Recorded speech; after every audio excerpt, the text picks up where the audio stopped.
అంటే మీ స్కిట్‌లో మీకు బాగా నచ్చిన స్కిట్ ఏంటి? మీరే చూసి అబ్బా! ఇది భలే చేశానే అని చెప్పి అనుకున్న స్కిట్ ఏమన్నా ఉందా? నా స్టూడెంట్స్ కిట్స్ అన్నీ అలానే ఉంటాయండి. తర్వాత నా వాయిస్ మార్చేది. తర్వాత మీరు ఇప్పుడు చెప్పిన ఒకసారి గిఫ్ట్ వాయిస్ స్కిట్ మార్చేది మా కోసం ఒకసారి చేయగలరా? ఏదైనా డైలాగ్స్ మీకు డైలాగ్స్ ఆ స్కిట్‌లో ఎలా ఉంటుందంటే అండి, నేను అబ్బాయిని బేసిక్‌గా. కాకపోతే నేను అబ్బాయిని కానీ దేవుడు నాకు అమ్మాయి వాయిస్ ఇస్తాడనమాట. ఓకే. ఎదుట ఒక పర్సన్ అంటే వాళ్ళ ఇంటికి పెయింటర్ని నేను. వాళ్ళ ఆవిడ ఫోన్ ఎత్తుతుంది. యాక్చువల్లీ నేను వాళ్ళ ఇంట్లో పెయింటింగ్కి వెళ్ళాను. సో కన్వర్జేషన్ ఎలా ఉంటుందంటే, హలో అంటే వాళ్ళ ఆవిడ, ఎవరండి? ఏమండి మీ ఆయన లేడా? లేడు. ఎందుకు?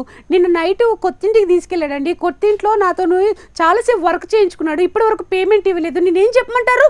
ఏంటి, నిన్ను తీసుకెళ్ళి వర్క్ ఏంటి?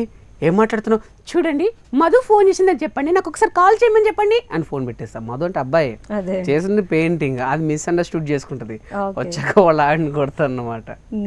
సో అలాంటివి. సో మీరు ఈ లేడీ వాయిస్ కూడా ప్రాక్టీస్ చేశారా మిమిక్రీలో భాగంగా? అవునండి, మిమిక్రీ ఆర్టిస్ట్ అంటే అన్ని వాయిస్లు చేయాలి. నాకు ఎక్కువగా నేను ఈవెంట్స్ చేశానంటే నా లేడీ వాయిసే పర్ఫెక్ట్ అండి. నా లేడీ వాయిస్ కారణం. Okay okay. సో అదే మీకు ఇప్పుడు ఇంకొక యాడ్ ఆన్ గా ఉందన్నమాట ఈ స్కిట్లో. అవునండి. ఓకే. నా లేడీ వాయిస్ తో చాలా అంటే చాలా చేశా. చాలా కోతి పనులు చేశా చిన్నప్పుడు. నా ఫ్రెండ్స్ ని ఏడిపించాడు వాళ్ళు ఫోన్ చేసి, బ్యాలెన్స్ వేయించుకోవడాలు. మా సార్ని అయితే 30 తిప్పలు పెట్టి 3 చెరువులు నీళ్ళు తాగించాడు. అవునా? ఎవరండి ఆ సార్ పేరేంటి? వద్దులేండి, ఆయన కూడా మనం ఫేమస్ చేద్దాం. వద్దులేండి. అంటే ఇప్పుడు ఆయన ఇంకా సారే కదండి. రేపు పొద్దున కాలేజ్కి వెళ్తారే మనోడిని ఆడుకున్నాడు అన్నట్టుగా. అవునవును, బాగోదు. సో అట్లా. సో ఆ సార్, ఎందుకంటే నేను చేసిందే తప్పు, మళ్ళీ ఆయన పేరు చెప్పి ఇంకా పెద్ద తప్పు చేయలేదు. బట్ అప్పుడు ఏంటంటే ఆ ఏజ్లో తెలియలేదు అది తప్పని.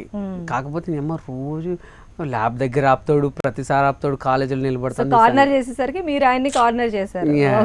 ఫోన్ చేసి, బంగారం నీ షర్ట్ చాలా బాగుంది ఈరోజు. హలో, ఎవరు మీరు? చెప్పాను కదా, చాలా చాలా బాగుంది. అప్పుడు కాయిన్ బాక్స్లు ఉండే. బాయ్ బంగారం, వెళ్తున్నా అని ఫోన్ పెట్టేసేది. ఆయన రివర్స్ కాల్ చేసేవాడు. చేస్తే, హలో, ఇంతకుముందు ఎవరు ఫోన్ చేశారండి? ఎవరో తెలియదు, 2 అమ్మాయిలు చేసి వెళ్ళిపోయారు అని. నేనే మళ్ళీ ఓకే ఓకే. మా వాడు ఊహలో వెళ్ళిపోయాడు, అమ్మాయిలా. ఓహో. ఓకే. సో అలా చాలా అల్లరి పనులు చేశారు. బీభత్సంగండి. ఒక రోజు ఆయన ఫోన్ చేసి, బంగారం అంటే ఏంటి చెప్పు, నువ్వు ఎవరో తెలియదు ఏంటి ఏమంటే, రేపు నువ్వు బ్లూ డ్రెస్ వేసుకొస్తే నేను ఎవరో నీ ముందుకు వస్తా అంటే మొత్తం బ్లూ డ్రెస్ వేసుకొని టక్ వేసుకుని వచ్చాడండి. మేము వెళ్ళి సార్ నమస్కారం ఆ అమ్మాయి ఎవరో చూద్దామని. సో అట్లా చాలా ఆడుకున్నానండి బాబు. కొన్ని మంచి పనులు కూడా చేశా. మా ఫ్రెండ్స్ని ఎవడన్నా నేర్పించాడు అనుకోండి, ఫోన్లు చేసి వాడిని నేను ఫోన్ తీసుకుని వాళ్ళని ట్రాప్ చేయడం. హలో, రాణి ఉందండి? రాణి ఎవరండి? సారీ అండి, ఇది యాక్చువల్ నా ఫ్రెండ్ నెంబర్ అనుకున్నాను, మీకు కాల్ వచ్చింది, సారీ అని ఫోన్ పెట్టేసేవాడిని. వాడు ఊరుకుంటాడా, ఏ ఫ్రెండ్, మళ్ళీ రిటర్న్ కాల్ చేశాడు. అయ్యో లేదండి, ఓకే నో ప్రాబ్లం, మీ పేరు? వాడి పేరు చెప్పాడు అనుకుని, అయ్యో ఈరోజు నాకు కొత్త ఫ్రెండ్ దొరికాడు అనమాట, చాలా హ్యాపీ అని చెప్తే, ఇక వాడు అప్పుడు వాట్సాప్ లేదు కదండి. దొరికిపోయారా నాటిగా? No way. వాడు నైట్ ఫోన్ చేస్తే హలో అంటే ఎప్పుడన్నా ఫోన్ చేసి నువ్వు బంగ అంటే, ఎవరు? అమ్మ వాళ్ళ అన్న కావచ్చు, అమ్ము అట్లా. ఓకే. ఒకసారి మా ఫ్రెండ్ అక్కడ ఎంసెట్ కోచింగ్ అప్పుడు మా రూమ్కి ఒక అతను తీసుకొచ్చాడు, యూనివర్సిటీలో పరిచయం అయితే. అక్కడ ఏముంటావులే పాపం అనేసి అక్కడే పరిచయం అయిన వాడిని రూమ్కి తీసుకొచ్చాడు. రూమ్కి తీసుకొచ్చి రూమ్లోనే ఇలానే ఉండి, అంటే నువ్వు ఉండు బ్రదర్, నేను వెళ్ళి మొహం కడుక్కొచ్చుకుంటా అంటే, వీడు కౌన్సిలింగ్ తెచ్చుకున్న డబ్బులు ఉంటాయి కదా, 40,000 తీసుకుని వాడు చెక్కేశాడు. పాపం మంచి పనికి తీసుకొస్తే తర్వాత అరే డబ్బులు పోయారంటే ఈడు లేడు, కౌన్సిలింగ్ కార్డు ఎత్తికినా లేడు. అరే వాడికి ఫోన్ చేసామనుకో వాడు పక్కా 100% మనకు దొరకడరా, వాడికి ఫోన్ చేయొద్దు ఏది చేయొద్దని 1 డే గ్యాప్ ఇచ్చి సెకండ్ డే రోజు హలో అంటే హలో అన్నాడు. నువ్వు రాజు కదా అంటే, అవును, మీరెవరంటే, చెప్పు నాతో మాట్లాడుకో అని ఫోన్ పెట్టేశా. వాడు 10 ఫోన్లు చేశాడు, 11 ఫోన్ ఎత్తాడు.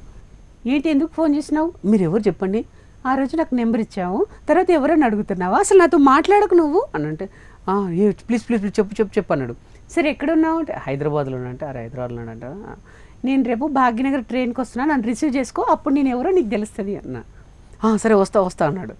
వాడికి మార్నింగ్ 5 నుంచే ఫోన్ చేస్తున్నా, స్టేషన్కి వస్తున్నావా, బయలుదేరావా, నేను వస్తున్నానని అమ్మాయి వాయిస్లో. వాడు ఎవరో అమ్మాయి అనుకోండి టక్క గిక్కు చేసుకుని సికింద్రాబాద్ స్టేషన్కి వచ్చాడు. ట్రైన్ వచ్చి ఆగింది, నేను దిగా, అరే వాడేనారంటే వాడేరా అన్నాడు.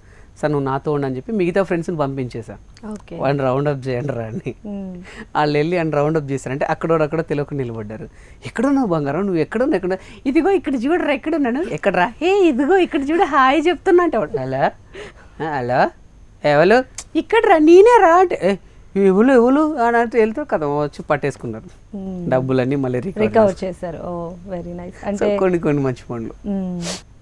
సో అలా మీ వాయిస్ వల్ల కొన్ని మీరు చిలిపి పనులు చేసినా కొన్ని చాలా మంచి పనులు మాత్రం చేశారు అనమాట మొత్తానికి. అవునండి, Okay. కొన్ని అలా కొన్ని అలా కలిసి వచ్చాయి మీకు. ఒకసారి అయితే పెళ్ళికి వెళ్ళామండి. పెళ్ళికి వెళ్తే మా ఫ్రెండ్ వాళ్ళ అంటే ఊళ్ళల్లో అవుట్డోర్ బాత్రూమ్స్ ఉంటాయి.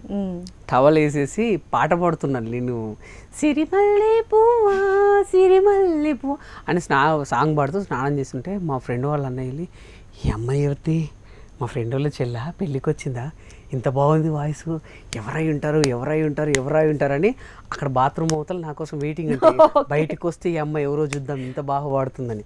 నేను టవల్ కట్టుకొని డోర్ తీస్తుంటే ఆయనకు గుండెలు కమ్మిగా ఉంటుండే, ఎవరి అమ్మాయి చూడాలని దోరిసి, అన్నయ్య నెక్స్ట్ నువ్వేనా అన్న, నీ బచ్చలు నన్ను. అప్పుడు పక్కన ఎవరైనా ఉంటే గుండె బద్దలైపోయిందా బంగారం. నాకు అర్థం కాలే ఏంటి అన్న ఎందుకు ఇంత సీరియస్ అయ్యాడని. తర్వాత తెలిసింది నైట్, మరి ఏం చేసినవరా నువ్వు అలా పాడితే నిజంగా అమ్మాయి అనుకుని ఎగ్జాక్ట్గా ఫీల్ అయ్యాను రా అని. So funny. ఇంకా మా ఫ్రెండ్ ఉంటాడండి మధు అని, వాడినైతే మామూలుగా ఆడుకోలేదండి. వాడిని మామూలు కాదు, నువ్వంటే చాలా ఇష్టం రా అరే అంటే నా ఫ్రెండ్ అంటే ఉంటాడు. మీకు ఇలాంటిది ఉంది వాడు 10th వరకు ఫ్రెండ్, Okay. నాకు ఇది డిగ్రీలో అంటే అప్పుడు ఇంత నాకు మిమిక్రీ కూడా ఇంటర్లో స్టార్ట్ అయింది, 10th వరకు కాదు. Okay. వాడు 10th తర్వాత గోదావరికానికి వెళ్ళిపోయాడు, అక్కడ మెకానిక్ షాప్ పెట్టుకుని మంచిగా సూపర్ వాడు, అంటే మంచి వాడుకున్న దాంట్లో ఎక్సలెంట్ అనమాట. వాడి మెకానిక్ షాప్ ఇప్పుడు ఫేమస్, Okay. బండి మధు అని. వాడిని మామూలుగా ఆడుకోకపోయేదాన్ని. సో ఇప్పుడు వాళ్ళందరూ మిమ్మల్ని కలిస్తే ఈ ఇన్సిడెంట్లన్నీ గుర్తు గుర్తొచ్చి తిడతారు, రే నువ్వు చేయవు వీడు నన్ను ఆడుకున్నాడు రా అని. అంటే చాలా వాడొక రోజు ఆయన దగ్గరికి వెళ్ళామండి, రే ఎన్ని రోజులని ఆడుకుంటాం రా పాపం, ఎన్ని రోజులు అంత రీఛార్జ్లు చేయించుకుంటాం రా, నేననే చెప్తాను లేరా అనేసి ఆడి దగ్గరికి వెళ్ళాను. వెళ్ళి వీడికి చెప్దామని చెప్పి నా ఫోన్ నెంబర్తో రింగ్ ఇస్తే, ఒక్క నిమిషం ఆగరా ఆడు, నేను రింగ్ ఇస్తే మాట్లాడచ్చు కదా, ఒక్క నిమిషం ఆగరా అని పక్కకి వెళ్ళి, బంగారం నా ఫ్రెండ్స్ వచ్చారు, ఆ ఎదవల్ని పంపించిన తర్వాత నేను వచ్చి నీకు ఫోన్ చేస్తాగు అన్నాడు. వాడికి మా ఫ్రెండ్ వీడిని గ్యాదరింగ్ కంటిన్యూ చేయాలి, పాపం చెప్దాం అనుకుంటే ఇంకా వాడు మమ్మల్ని ఎదవాలంటాడా, సరే చూద్దామని ఇంకా కొన్ని రోజులు ఆడిపించిన తర్వాత పెళ్లిలో చెప్పామన్నమాట. వాడు 2 రోజులు బీరు తాగి ఎవరో అమ్మాయి అనుకున్నాను రా, అనుకోలేదురా పాపం చాలా